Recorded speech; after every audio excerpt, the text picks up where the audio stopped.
ভারতের বিরুদ্ধে 88 বলে 17 রান করে 34 বছরের আগের গ্রাহাম গুচের নজির ভাঙলেন বেন ডাকেট।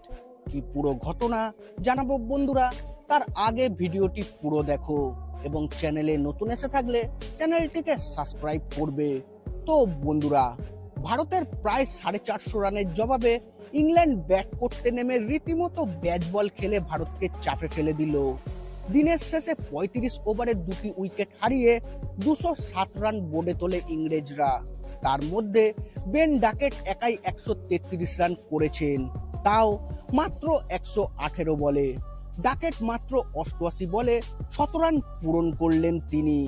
ইংল্যান্ডের ইনিংসের 25.5 ওভারে 4 হাঁকিয়ে নিজের 17 রান পূরণ করেন বেন ডাকেট।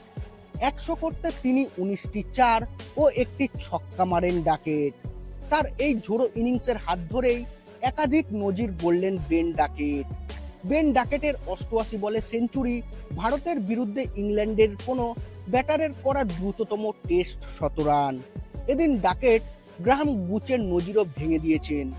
গ্রাহাম গুচ 1990 সালে লর্ডসে ভারতের বিরুদ্ধে টেস্টে 95 বলে 17 রান করেছিলেন।